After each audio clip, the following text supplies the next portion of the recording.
लाडकी बहीण योजनेमुळे कन्नड शहराला यात्रेचे स्वरूप आले आहे। कन्नड शहरात लाडकी बहीण योजनेचे अर्ज भरण्याकरिता फार मोठ्या प्रमाणात गर्दी होत आहे। झेरॉक्स दुकान, तहसील कार्यालय, सीएससी सेंटर या ठिकाणी आधार कार्ड, रेशन कार्ड, इतर आवश्यक कागदपत्र काढण्यासाठी मोठी गर्दी झालेली दिसत आहे।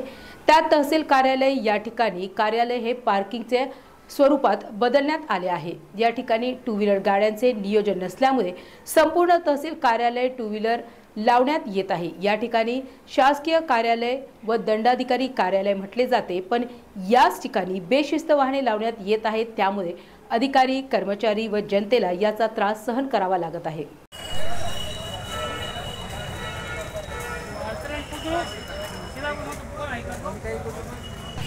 आज आपण कन्नड तालुक्यातील कन्नड तहसील या ठिकाणी आलो आहोत। या ठिकाणी लाडकी बहीण ही योजनेचे कागदपत्र तयार करण्यासाठी बरीचशी गर्दी झाली आहे। या ठिकाणी गाड्यासुद्धा व्यक्तीपेक्षा गाड्याची गर्दी जास्त आहे आणि या ठिकाणी नियोजन नाही आहे, बहुतेक असं सुद्धा दिसतं आणि प्रत्येक व्यक्तीचे लाभ घेण्यासाठी धावपळ चालू आहे आणि कागदपत्र काढण्यासाठी धावपळसुद्धा चालू आहे। तरी ह्या गाड्याचं नियोजन आणि व्यक्तींना डॉक्युमेंटचे कागदपत्र पाहिजे ते वेळेतच द्यायला पाहिजे।